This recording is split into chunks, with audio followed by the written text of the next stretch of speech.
Кыргыз Республикасынын Улуттук илимдер академиясында илимдеги аялдар үчүн тренинг уюштурулду. Тренингке жаш окумуштуулар өзлөрүнө керектүү маалыматтарды алуу менен бирге конокко келген менторлордун лекцияларын угушту. Бүгүнкү өтүп жаткан иш-чара боюнча айта турган болсок, бизде ушул Улуттук илимдер академиясында Совет молодых ученых жаш окумуштуулар кеңеши деген атайын кеңеш бар. Ошол кеңеш бардыгыбыз биргеликте кеңешип илимдеги аялдар деген темада бүгүн форум өткөрдүк. Бул форумдон биз эмнени алгыбыз келди? Мисалы, илимде көптөгөн жаш окумуштуу аялдар бар, кыздар бар. Бирок бүгүнкү күндө аларга колдоо жок болгондуктан көп жерге ачык чыга алышпайт. Башкача айтканда, ошол жасаган илимин ачыкка чыгара алышпайт. Биз бүгүнкү күндө ошол нерсени ачыкка чыгаруу үчүн ошол илимдин ар кайсы тармагында аялдардын үлүшү чоң экендигин көрсөтүү максатында аялдардын форумун өткөрүүнү туура көрдүк. Эми биз бул форумда эмнени ала алдык? Мисалы, физика, математика болобу же филология тармагында болобу канча процентин илимде аялдар түзөт? Жана Кыргызстандын келечегинде илимге канчалык негизде алар кошумча алып келип атышат? Жана үй бүлөнү дагы илимди дагы бирдей алып кеткен аялдар, кыздар бүгүнкү күндө кандай өсүп жетип келатат? Жана бул бүгүнкү күндө Кыргызстанда канчалык деңгээлде аялдар өздөрүнүн илимин ачык жактаганга, аларга түрткү болгонго, алар илимин ачык алып кеткенге, ошол илим изилдөөгө үй бүлөсү дагы көбүн эсе ошол аялдарда көп нерсеге бул проблема, бул үй бүлөдө колдоо жоктугунан да бүгүнкү күндө ошол аялдар көп чыгып жатат, мүмкүн эркектерге караганда. Анткени мурунку убакта эркектер мисалы кайсы убак болбосун, алар кандай жумушта иштебесин өздөрүн алып кете алат. Ал эми сөзсүз түрдө аял деген бул билимдүү болуш керек. Анткени келечектеги балдардын энеси, бир үй бүлөнүн очогун улантып кетчү эне болот. Ошондуктан кыргыздар дайыма аялдарды билимдүү болууга умтулуусуна шарт түзүп берүүгө аракет кылышкан. Мындай жолугушуунун башкы максаты жаш окумуштуу айымдарга стимул берүү, аларга көңүл буруу. Белгилей кетсек, жолугушуу биринчи жолу болуп, коюлган максаттарга жетти деп билдирди Жаш окумуштуулар кеңешинин төрайымы Турсунай Бектимирова. Баарыбыз билебиз, эгер эне бактылуу болсо, бала бактылуу. Анан эң негизгиси биздин өлкөбүздүн келечеги кимдер? Булар илимдүү, билимдүү, перспективный жаштар, балдар. Ал эми аларды ошондой илимдүү, билимдүү алып келгенге, илимдүү, билимдүү болгонго ким себепчи? Албетте бул ошо энелер, апалар кайсы сферада, кайсы чөйрөдө, бул деген ошо илим билим чөйрөсүндөгү биздин айымдар. Ошондуктан биз ушул максатта аялдардын ушу проблемасын, илимдеги билимдеги аялдардын проблемасын, гендерный проблемасын көтөрүү, аларды чечүү максатында биз ошол круглый столду уюштурдук. Круглый столдун негизинде как раз ошол немелер бардык илимдеги аялдар жөнүндө, андан сырткары дагы азыр биздин өлкөдө, бир эле биздин өлкөбүздө, дүйнөдө эмне бизде эң алдында турат, кайсы кесип? Бул деген IT. Баарыбыз билебиз. Ошондуктан IT ошол цифровизацияга, IT-ге кантип кирүү, жана кантип окуу же кандай жумуштарды алып баруу, булар боюнча да биз ошондуктан IT сферасында иштеген, IT чөйрөсүндө иштеген кыздарды чакырдык. Алар деген аябай келечеги ушунчалык чоң, бир гана биздин Кыргызстанда эмес, даже чет өлкөдө, Америкадагы Pipe, Google деген чоң ири компанияларда иштеген кыздар келип бизге презентация кылып берди.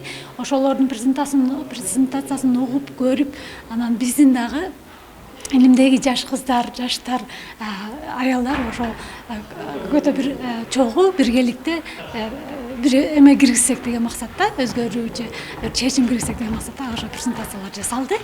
Бүгүнкү күндө өзүңүздөр билесиздер, бизде айымдардын, ушу биздин коомдогу орду өзгөчө белгиленген учур, ошондой эле мына илимде дагы биздин айымдар өзгөчө мына кийинки убакта жаштар илимге тартылганы кичине көбөйүп келатат. Анткени себеби адеп эгемендүүлүк жылдары алганда анда бизде жаш муундар көп келбей калган, себеби ар ким өздөрүнүн көрүү оокат үчүн чуркап жанталашып калышты эле. Азыр эми мына жакында эле 1-апрелден баштап айлык көбөйүп, анан ушу бизге кайрадан жаштардын агымы, жаңы өзгөчө мына жаңы окуу жайын бүтүп аткандар келип, биздин аспирантурага өтүп, биздин илимий иштерге аралашып, анан көбүн эсе жанагы конституция жаңы мыйзам, негизги мыйзам конституция боюнча биз Улуттук илимдер академиясы биздин жогорку окуу жайлар менен интеграция кылып атабыз да. Анан андыктан биз азыр ошо магистратурада окуп аткандар менен байланышып, ошонун ичинен таланттуу жаштарды тартып, алып келип өзүбүз бизге алып келип илимий иштерге кошуп атабыз да. Бул биринчиси. Экинчиси, бизде өзү негизи илимде мырзалар анан айымдар деп бөлүнбөйт. Анткени себеби бизде мына 18 институт, анан 2 центр бар. Ошол 18 институттун где-то бир 35-40%-inde ошо бир топ институттарда директорлори айымдар. Бүгүнкү күндө илимдеги айымдар дүйнөнү багындырып жатат. Алар илим менен коомду сүрүп, өлкөнүн өнүгүшүнө өзгөчө салым кошуп жатышат. Анан бүгүнкү күндө мына эл аралык деңгээлге дагы ушу биздин айымдар барып катышып, керек болсо мына баягы салттуу түрдө биз дайыма айтып коебуз, бул археология мисалы. Археология бул эркектердин жумушу депчи. Жок, бүгүнкү күндө наоборот бизде ошо айымдар башкарган археологиялык экспедициялар бар. Алар туш-тушка чыгып, мынакей биздин тарыхыбызды изилдеп, ошо археологиялык казууларды жүргүзүп, ошо жерден биздин басып өткөн жолубузда калтыраган бир эстеликтердин баарын, тарыхый эстеликтердин баарын таап атышат. Анан татынакай китептерди чыгарып атышат. Ал китептер керек болсо атайын баягы СНГнын ичинде тиги жүрүп аткан ярмаркаларда татыктуу орундар дээлеп атат. Анан эми өзүңүздөр деле мына күбө болуп атасыздар. Керек болсо мамлекетте жүрүп жаткан саясий, социалдык процесстерге түздөн түз биздин ушу жаш окумуштуулар, анын ичинен өзгөчө ушу биздин кыздар деп коебуз. Эми ошолор дагы абдан активдүү катышып атат. Анан мен ойлойм, бул бүгүнкү күндө айымдардын орду коомдогу өтө мындай зор да. Себеп дегенде өзүңүздөр билесиздер, эми жер бетинде адамзатын кармаган айымдар да. Андан тышкары бүгүнкү күндө илимде, саясатта мына 7-сазырда жогорку кеңеш жаңы шайланды эле. Ал жерде да айымдар квотасы боюнча, даже квотадан ашыгараак болуп, анан биздин комитет бар атайын социалдык, ошо илим чөйрөсүндөгү комитеттин төрайымы дагы айым. Аны да билесиздер. Анан андыктан бүгүнкү күндө биз ойлойбуз, бул бүгүнкү эле күн эмес. Мына бүгүн ошол кереги кеңеште өздөрү атайын ушуну талкуулап атат. Бүгүнкү күндөгү айымдардын орду коомдогу жана алардын келечеги деп. Анан ошо келечекте дагы мен ойлойм, мындан дагы жакшы шарттарды түзүлсө, эми экономикабыз акырындан бутуна туруп келатат. Антпесе 30 жыл ичинде бир топ иштер жасалды эле да. Анан өзгөчө экономика деп атып, биз руханий байлыкта кичине жакырчылыкка өтүп кеткен экенбиз. Бекеринен биздин президент тиги биринчи жарлыгы ошол руханий адеп акылакты өнүктүрүү жана диний тарбия деп бекер указ чыгармаса керек. Анан ошонун тегерегинде биздин именно биздин ушу Улуттук илимдер академиясынын академиктери баш болгон. Анан анын ичинде өзүбүздүн дагы айым окумуштууларыбыз болуп, концепцияны биз жазып бергенбиз. Ошол концепцияны, анан кийин концепцияны дагы Садыр Нуркожоевич бекитип берген.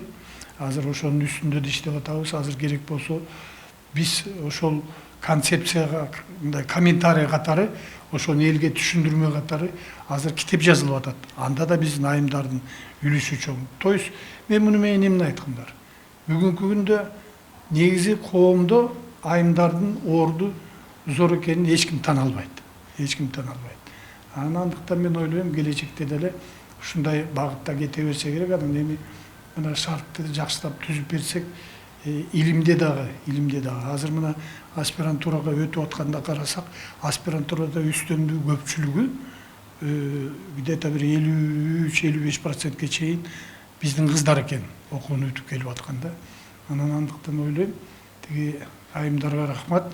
Себеп дегенде алардын дагы бир өздөрүнүн түздөн түз функциясы бар да, үй бүлөнү кароо дегенчи. Аякка да жетишип, анан илимге да жетишип, саясатка жетишип, баардыгында активдүү болуп аткан үчүн буларга биз ыраазычылык билгизишибиз керек да. Ереге кеңештин экинчи максаты илим чөйрөсүндөгү аялдарды колдоо, аларга багыт берүү. Психолог Самат Алканов кыздар үчүн психология боюнча атайы сеанстарды өткөрдү. Сеанс катышуучулар үчүн пайдалуу болду. Тренингимдин аты самооценка биздин бактылуу жана эффективдүү болгонун мындай негизи болуп эсептесек болот да. 1 сааттык иште проблемаларын чечсе болбойт, бирок менин негизги максатым айымдарга мотивация берүү. То есть бул самооценка деген эмне? Биздин туура эмес самооценкада болгон нарушениялар, проблемалар биздин жашообузга кандай негативдүү таасир бергенин көрсөтүп, аны ошону көргөндөн кийин биз бул жерден бир аз групповой сеанс өттүк. Ал сеанста көрсөттүм кандай транска кирсе болот, кантип ичибизде болгон эмоцияларды тапсак болот, кантип ошолорду чыгарсак болот. То есть аларга ошон ички самооценкасы менен иштегенге мотивация бергенге аракет кылдым. Башында баштаганда эле айымдар мен эмне берип жатканымды түшүнгөн жок окшойт. Бирок бир аз иштеп, бир аз сеанс өткөндөн кийин почти ар бир айымда суроолор пайда болду. Бул проблеманы кантип чечиш керек, тигил проблеманы кантип чечиш керек. То есть психологияга алар мындай ичинде жакын болгону, кызыкканы мага аябай көрүнүп, аябай кубандырды да. То есть аларга ошо жолдорун көрүп атышты. Кайра эле мамиледе болгон проблеманы кантип чечсе болот, башкаларга болгон таарынычымды кантип чечсем болот, ичимде ар конфликттер болот, аларды кантип өтсөм болот деп ошондой суроолорду беришти. Менин оюмча, мурун көз ачык молдого барса, азыр көп айымдар психологиялык китептерди алып окуп, онлайн курс, марафон дегендерге жазылып, не то что уялат, азыр наоборот даже көп айымдардын арасында бул образ жизни болуп калды го дейм. Өзүмдүн ишимди алып кетсем бир 95% клиенттердин арасында айымдар. Мен оюмча даже көбүрөөк эркектер уялат, тартынат ачылгандан. Айымдар келет ачык эле, уялбайт. Эльмира Аламанова жаш окумуштуулардын бири. Ал күн сайын Улуттук илимдер академиясына келип, илимий изилдөөлөрдү жүргүзүп, ар кандай сыюктуктарды бири-бирине коюштуруп, анын жыйынтыктарын күтүү менен күн өткөрөт. Окумуштуу өзүнүн илимий изилдөөсүндө бактерияларга каршы дарыны ойлоп чыккан. Айтымында иш-чара өзгөчө болду. Бир күн ичинде биз илим тармагында керектүү маалыматка ээ болсок, экинчи жагынан белгилүү инсандар менен таанышып барлаштык дейт. Бүгүн биз өзүбүз ошо Академия науктун жаш ученыйлары, окумуштуулары ошо круглый стол уюштурганбыз. Ошол ар бир институттан представительдер өздөрүбүз 14 институт бар Академия наука. Ошону институттар биригип, аны өзүбүздүн общий председателибиз бар, ошол Турсунай Бектемирова болуп биригип ушу круглый стол уюштурдук. Илимдеги аялдар жана алардын орду жана аларды илимге тартуу деген темада. Бүгүнкү круглый столдо жакшы өзүбүзгө керектүү көп маалыматтарды алдык. Бул ондо эле башталган, ошо биринчи бөлүгүндө жалаң наукага байланыштуу, анан ошо Кыргызстанда илимге салым кошуп иштеп келаткан аялдар өздөрү фонд ачышыптыр, ошолор жөнүндө маалымат берип, биз менен кызматташууга чакырышты өздөрү. Ушу аялдарды илимге тартуу боюнча бир программаларды уюштуралы деп сүйлөштүк. Жакшы иш-чаралардын башаты болду десем болот, бүгүнкү иш-чара. Бүгүнкү күндө аялдар илимди изилдөө үчүн тоо таштар алап, илим изилдеп, илимге эбегейсиз салым кошуп келет. Алар дээрлик бардык тармакта иштеп, коомдун жүгүн көтөрүп келет. Акыркы жылдары аялдардын жана кыздардын илимдеги орду боюнча бир топ иш-чаралар, форум, фестивалдар өтүп, алардын чөйрөсүндөгү көйгөйлөр талкууланып, жана ошондой эле колдоо көрсөтүлүп келет. Белгилей кетсек, Кыргызстандын калкынын 53% аялдар төзөт. Скажите,